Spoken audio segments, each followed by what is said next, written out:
अस्सलाम वालेकुम स्टूडेंट्स, कैसे हैं आप सब। उम्मीद है खैरियत से होंगे। अच्छा जी, आज जो हम लोगों ने डिस्कस करना है थॉमस कैलकुलस 12th एडिशन के एक्सरसाइज 4.1 का क्वेश्चन नंबर 24 से ऑनवर्ड डिस्कस करना है, क्योंकि क्वेश्चन 21 से 23 तक हम लास्ट वीडियो के अंदर डिस्कस कर चुके हैं।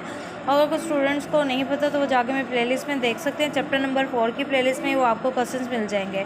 ठीक है, इसके अंदर टॉपिक हमारा आ रहा था एब्सोल्यूट एक्सट्रीमा का, जिसमें अंदर आप लोगों ने एब्सोल्यूट मिनिमा और एब्सोल्यूट मैक्सिमा फाइंड करने होते हैं। सबसे पहला स्टेप क्या होता है, फंक्शन आप लोगों के पास जो गिवन होता है उसके साथ एक इंटरवल गिवन होता है। जैसे इसके साथ है -3 less than equal to X, X is less than equal to 1 है।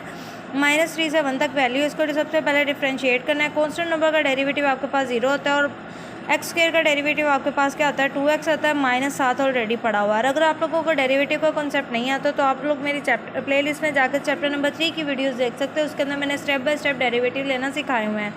अगर यहाँ पे भी थोड़ा सा कॉन्सेप्ट रिवाइज करवा देते हैं। जब आप लोग d/dx अप्लाई करते हैं ना, 4 के ऊपर भी अप्लाई होगा, फिर उसके बाद d/dx डेरिवेटिव इसको बोलते हैं, वो आप लोगों ने एक्स स्क्वायर पे भी अप्लाई करना है। कॉन्स्टेंट नंबर का डेरिवेटिव तो 0 हो गया। इसका जब डेरिवेटिव लेंगे तो पावर स्टार्ट पे आ जाती है। पावर में से एक कम करेंगे, 2 - 1 से सिंपल एक्स रह जाएगा और साथ माइनस आ जाएगा। तो ये मैंने यहाँ पे लिखा हुआ है। ठीक है, उसके बाद आप लोगों ने क्रिटिकल पॉइंट फाइंड करना होता है। क्रिटिकल पॉइंट फाइंड करने हुए आप लोगों ने क्या करना होता है, फर्स्ट डेरिवेटिव जो अभी आपके पास आया होता है उसको इक्वल टू 0 पुट करना होता है और क्रिटिकल पॉइंट निकालना होता है। -2x इक्वल टू 0 पुट किया तो x की वैल्यू आके आपके पास 0, तो ये आपके पास क्रिटिकल पॉइंट है at x is equal to 0 आ गया है। उसके बाद आप लोगों ने क्या करना होता है, एंड पॉइंट्स को बारी बारी फंक्शन के अंदर क्या करना होता है, पुट करना होता है। जैसे मैं इस फंक्शन के अंदर पहले -3 को पुट करूँगी, जहाँ जहाँ आपको x नज़र आ रहा है वहाँ -3 पुट करते हैं। सॉल्व आउट करेंगे तो मेरे पास आ जाएगा -5। उसके बाद मैं x इज इक्वल टू 1 को मतलब इस फंक्शन के अंदर जब पुट करूँगी x की जगह, तो मेरे पास आंसर आ रहा है 3। अब मैं दोनों आंसर्स को कंपैरिजन करूँगी, एंड पॉइंट्स वाले को, कौन सा आंसर बड़ा है। जो बड़ा होगा मेरा एब्सोल्यूट मैक्सिमम बन जाएगा और जो छोटा होगा एब्सोल्यूट मिनिमा। तो 3 बड़ा है तो इसको एब्सोल्यूट मैक्सिमा कहते हैं और -5 छोटा तो इसको आप क्या कहते हैं, मिनिमा कह देंगे। तो लिखते हुए आप लोगों ने लिखना है -5 is absolute minima at x is equal to -3, 3 is absolute maxima at x is equal to 1। उसके बाद आप लोगों ने यहाँ से पॉइंट्स निकालने होते हैं।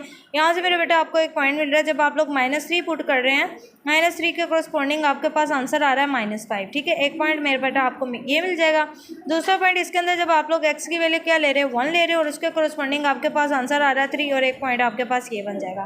ठीक है, अब इन दोनों पॉइंट्स को आप लोगों ने प्लॉट करना है। प्लॉट करते हुए मैंने देखा कि मेरी x की रेंज और y की रेंज कहाँ तक जा रही है। आपके पास y एक्सिस होता है, ये आपके पास x एक्सिस होता है। ठीक है, अब यहाँ पे पहला पॉइंट -3 और -5 है, तो x एक्सिस मेरा यहाँ से -3 तक मैंने प्लॉट किया हुआ है, y एक्सिस मेरा -5 तक जा रहा है। इसमें मेरा पॉजिटिव x एक्सिस आपके पास 1 तक जा रहा है, तो मैंने चले 2 तक ले लिया। आपकी अपनी मर्जी, स्केलिंग जिस तरह से भी करें, पॉइंट एग्जैक्ट आप लोगों ने ड्रॉ करने हैं। और 3 आप लोगों को पॉजिटिव साइड से मैंने 3 तक लेके गई, तो एक वैल्यू मैंने एक्सटेंड कर ली ताकि थोड़ी गुलाब की लुक अच्छी आ जाए। ओके जी, -3 और -5 को प्लॉट करते हुए याद रखिए कि ये x की वैल्यू होती है, ये y की वैल्यू, मतलब x एक्सिस पे -3 है और y एक्सिस पे मेरे इसके कोरस्पॉन्डिंग आ रहा है -5, तो ये मेरा पॉइंट ये बनेगा, मैंने साथ लिख लिया है। दूसरा पॉइंट मेरे पास x एक्सिस पे 1 आ रहा है और y एक्सिस पे 3 आ रहा है, तो x एक्सिस पे मैंने 1 लिया और y एक्सिस पे मेरा 3, तो दोनों पॉइंट्स सामने मेरे पास ये पॉइंट मैंने ड्रॉ करके रख लिया है। ठीक है, डॉट लगा लेना है। यहाँ पे साथ मेंशन कर देना कौन सा पॉइंट एब्सोल्यूट मिनिमा और कौन सा एब्सोल्यूट मैक्सिमा, और उसके बाद इसको क्या कर देना, ज्वाइन। ये कर्व शेप में ज्वाइन करना आप लोगों ने। वो जब भी एक्स स्क्वायर या क्वाड्रेटिक इक्वेशन का ग्राफ आता है तो वो आपके पास पैराबोलिक सी शेप आती है, बिल्कुल स्ट्रेट ज्वाइन नहीं करना, ये आप लोगों ने कर्व शेप में ज्वाइन करना है। ठीक है, अब बात करते हैं क्वेश्चन नंबर 25 की। क्वेश्चन नंबर 25 के अंदर फंक्शन आप लोगों के पास है f(x) is equal to -1/x² और साथ इंटरवल के बाद 0.5 less than equal to x, x is less than equal to 2। तो एंड पॉइंट्स को आप लोगों ने फंक्शन के पुट करके एब्सोल्यूट मैक्सिमा और मिनिमा फाइंड करने होते हैं, और फंक्शन का डेरिवेटिव लेके इक्वल टू 0 पुट करके आप लोगों ने क्या फाइंड करना होता है, क्रिटिकल पॉइंट फाइंड करना होता है। अब ये भी याद रखें कि क्रिटिकल पॉइंट हमेशा आपकी इस डोमेन के अंदर लाइक ज़रूर करना चाहिए। डोमेन मतलब इसी इंटरवल के अंदर होना चाहिए, इससे बाहर नहीं होना चाहिए। पहले तो फंक्शन आपके पास, इसको आप लोगों को हमेशा सिखाती हूँ, डेरिवेटिव लेते हुए पहले इसको एक्सपोनेंट फॉर्म में ले जाइए। अगर जिस तरह x के डिनोमिनेटर है तो ऊपर लेके जाएंगे तो -2 बन जाएगा। डेरिवेटिव लिया तो मैंने यहाँ प्रॉपर्ली माइनस पावर स्टार्ट पे आ गई और पावर में से एक कम, ये वाला माइनस ऑलरेडी था इसलिए मैंने ब्रैकेट यूज़ की ताकि ये माइनस इसका इफेक्ट जब डालेगा तो हमारा आंसर एक्यूरेट आ रहा हो। पावर में से कम कर दिया तो आपके पास -1 प्लस होकर 2 रह जाएगा और x -2 और -1 क्या बन जाएगा -3। पावर नेगेटिव से पॉजिटिव बना के डिनोमिनेटर में ले गई। अब यहाँ से हम लोगों ने क्रिटिकल पॉइंट फाइंड करना था 2/x³ is equal to 0। However x is equal to 0 is not critical. For example आप लोगों ने इसको जब किया ना तो इस तरह का जब भी फॉर्म बन जाएगी ना आप लोगों ने जैसे ही x इन्वॉल्व हो जाएगा कि आपके पास x इज इक्वल 0 आ जाएगा, या आप लोग इसको कह सकते हैं यहाँ पे क्रिटिकल पॉइंट आप लोगों के पास क्या आ रहा है 0 आ रहा है। जब अगर 0 आ रहा है तो इट्स मीन अब आपका इंटरवल देखें 0.5 से स्टार्ट हो रहा है और 2 तक जा रहा है, 0 इसके अंदर इंक्लूड नहीं है। नंबर लाइन के ऊपर देखें ना तो यहाँ पे अगर 0 की बात करें तो 0.5 उसके बाद वाले पॉइंट्स आ रहे हैं 5 वाले पॉइंट, ठीक हो गया। ये वाला 0 इसके इस इंटरवल यहाँ से स्टार्ट हो रहा है इससे आगे तक जा रहा है, ये वाले पॉइंट्स इसके अंदर नहीं है, तो मतलब 0 इसके क्रिटिकल पॉइंट हो ही नहीं सकता बिकॉज वो इसके डोमेन के अंदर नहीं है। डोमेन के अंदर क्रिटिकल पॉइंट का होना ज़रूरी होता है, ठीक है। उसके बाद यहाँ पे खाली आपके पास कांस्टेंट नंबर नहीं आ रहा, वेरिएबल भी इंक्लूड है, तो आपके पास x इज इक्वल टू क्या आ जाएगा 0 आ जाएगा। उसके बाद आप लोगों ने एंड पॉइंट्स को इसके अंदर पुट करना होता है। x इज 0.5 को जब इसके अंदर फंक्शन के अंदर पुट करेंगे तो मेरे बेटा आपके पास क्या आ जाएगा, इसको आप लोग रेसिप्रोक भी कर सकते हैं। आप कहेंगे 2 ओवर आपके पास है ना x³ इज इक्वल टू 0 है, तो आप इसको लिख दें x³ over 2 is equal to 0। तो यहाँ से x की वैल्यू आप लोगों के पास क्या आ जाएगी 0 आ जाएगी, ठीक है। तो यहाँ से x जो मैंने क्रिटिकल पॉइंट लिया, अब ये हम लोगों ने क्रिटिकल पॉइंट इसलिए कंसीडर नहीं किया क्योंकि इसकी डोमेन में नहीं, डोमेन में तो हम लोगों ने कह देना था ये क्रिटिकल पॉइंट है। एंड पॉइंट इसके साथ 0.5 है, पहले मैंने फंक्शन के अंदर वो पुट किया इसकी जगह, तो इसको कैलकुलेटर सॉल्व करें तो आपके पास आ जाएगा -4।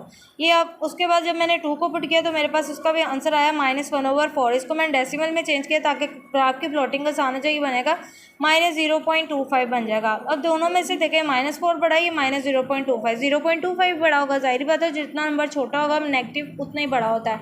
ये आपके पास एब्सोल्यूट मैक्सिमम बन जाएगा और ये आपके पास एब्सोल्यूट मिनिमम बन जाएगा। वैसे ही आप लोगों ने लाइन साथ लिख लेनी है कि -4 is absolute minima at x is equal to 0.5 और -1/4 is maxima absolute maxima at x is equal to 2। जिस पॉइंट को पुट करने से पॉइंट यहाँ से बना लेंगे, यहाँ पे पॉइंट x एक्सिस आपके पास है 0.5 और उसके कोरस्पॉन्डिंग आंसर आपके पास आ रहा है -4।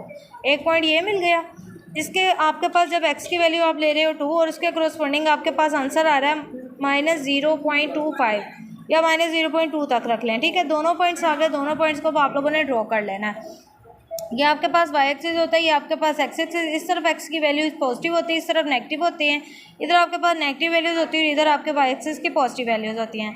तो 0.5 से -4 मतलब ये आपके पास x की वैल्यू और ये आपके पास किसकी वैल्यू y की। तो x एक्सिस पे देखना है 0.5, तो मैंने यहाँ पे x एक्सिस पे 0.5 आ रहा है और y एक्सिस पे इसके कोरस्पॉन्डिंग क्या आ रहा है -4, तो ये मैंने एक पॉइंट लिख लिया, ठीक हो गया। उसके बाद जब 2 से -0.5 है तो 2 x एक्सिस पे 2 ये आपके पास 2 आ रहा है, ठीक है, ये पॉइंट है 2 और y एक्सिस पे -0.2, तो डिनोमिनेटर में -0.2 मतलब 0 के बाद कुछ ही पॉइंट नीचे करके, इसलिए मैंने इसको डॉट से शो किया हुआ है, ठीक है। बिल्कुल एग्जैक्टली उस लाइन से मर्ज नहीं करना, 0 से आगे 2 पॉइंट्स आते हैं फिर जाके 0.2 आएगा।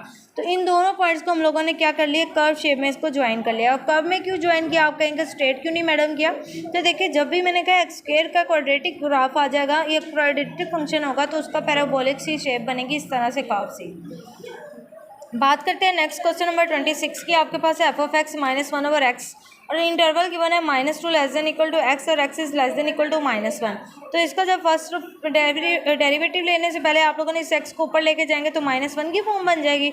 अब डिफ्रेंशिएट करना, ये डेरिवेटिव लेना आसान हो जाएगा। माइनस ऑलरेडी था तो -1 पावर स्टार्ट पे हम पावर में से कम करेंगे तो -1 क्या हो जाएगा -2 और साथ ये -1 हो जाएगा प्लस, तो x रेज़ टू पावर -2 आ जाएगा।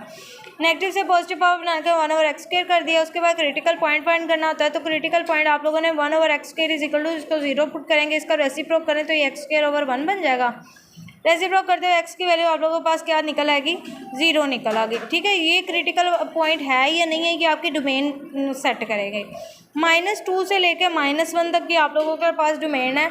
अब ये देखिए अगर हम ड्रॉ करें नंबर लाइन को, यहाँ पे होता है 0, 0 के बाद आता है -1 फिर आता है -2। अब इंटरवल ही -1 से -2 तक जा रहा है, इसमें तो 0 आ रहा है, 0 तो उससे पहले आता है, तो इसलिए 0 तो इसके डोमेन में नहीं है, तो इसलिए आप लोगों ने लिख देना however x is equal to 0 is not a critical point since 0 is not in domain, क्योंकि 0 डोमेन के अंदर नहीं है। ये इंटरवल बहुत मैटर करता है क्रिटिकल पॉइंट के लिए। उसके बाद आप लोगों ने इन एंड पॉइंट्स को फंक्शन के अंदर बारी बारी पुट करना है। मैंने पहले -2 को पुट किया एक्स की जगह, तो मेरे पास आंसर आया 0.5, 1/2 बना, जिसको डेसिमल में लेके जाएंगे 0.5 बनेगा। फिर मैंने -1 पुट किया तो आंसर आ गया 1। तो इस दोनों में से बड़ी वैल्यू कौन सी है? 1 है, तो इसको एब्सोल्यूट मैक्सिमा कह दिया और इसको एब्सोल्यूट मिनिमा कह दिया। यहाँ से आप लोगों ने प्लॉटिंग के लिए क्या करना होता है, पॉइंट लेने होते हैं। एक्स की वैल्यू जो मैं -2 पुट करती हूँ तो मेरे पास वाई का आंसर या इसके करस्पॉन्डिंग आंसर आ रहा है 0.5। ठीक है, यहाँ पे जब मैं एक्स की वैल्यू -1 लेती हूँ और उसका करस्पॉन्डिंग मेरे पास आंसर क्या आ रहा है, 1 आ रहा है। ठीक है, हो गया। तो दोनों पॉइंट्स मेरे पास हैं, ये याद रखना है, ये एक्स होता है, ये आपके पास वाई है। यहाँ पे भी ये एक्स की वैल्यू होती है, ये वाई की। 2 और -2 से 0.5 प्लॉटिंग करते हुए मैंने स्केलिंग की है अपने पॉइंट्स के अकॉर्डिंग। यहाँ से मेरा पॉइंट जा रहा है -2 तक एक्स एक्सिस से, और वाई एक्सिस से मेरे पॉइंट जो जा रहे हैं मैक्सिमम 1 तक जा रहे हैं। अब यहाँ पे पॉइंट में भी आंसर था तो इसलिए मैंने पॉइंट में इंटरवल सेट किया है, 0 से 0.5, फिर 1, 1 से 1.5 से फिर 2। इस तरह यहाँ पे मैंने किया 0.2, 0.4। आपकी अपनी मर्ज़ी है, आपने स्केलिंग अपनी मर्ज़ी से आप 1, 2, 3 के हिसाब से भी कर सकते हैं, लेकिन फिर ये माइंड में रखना है कि 0 के बाद पॉइंट का ख्याल रखना है, 0.5 कहाँ पे आपका लाइक कर रहा है। तो मेरी स्केलिंग के अकॉर्डिंग मैंने इसको ऐसे सेट किया हुआ है। अच्छा जी, बात करते हैं -2 और 0.5। एक्स एक्सिस पे -2 और 0.5 लेना है। अब यहाँ पे देखें 0.4 और 0.5 के सेंटर में आएगा यहाँ पे 0.5 और उसके कोरस्पॉन्डिंग मैंने यहाँ पे पॉइंट ले लिया। ठीक है, इन दोनों के सामने। उसके बाद दूसरा पॉइंट है -1 और 1। एक्स एक्सिस पे -1 और वाई एक्सिस पे 1, तो इसके कोरस्पॉन्डिंग मुझे ये पॉइंट मिल रहा है। अब जो दोनों पॉइंट्स को मैंने क्या कर दिया, ज्वाइन कर दिया है। अब देखिए मैं कर्व शेप में इसको ज्वाइन किया, वैसे तो आप लोग इसको स्ट्रेट लाइन में भी ज्वाइन कर सकते हैं। ठीक है, क्योंकि यहाँ पे एक्स स्क्वायर तो इन्वॉल्व ही नहीं है। ठीक है, सिंपल -1/x का ग्राफ है, तो -1/x का ग्राफ की आप लोग से वैसे इसकी शेप थोड़ी सी टिल्ट सी होती है ऐसे। होपफुली कि आपको समझ आ गई होगी। कमेंट सेक्शन में मेरे बेटा ज़रूर बताया करें और मेरे चैनल को ज़्यादा से ज़्यादा लाइक, सब्सक्राइब और शेयर किया करें अपने फ्रेंड्स, फैमिली, फेलोज़ के साथ भी, ताकि आप लोगों की वजह से, मेरी वजह से हो सकता है किसी की हेल्प हो जाए।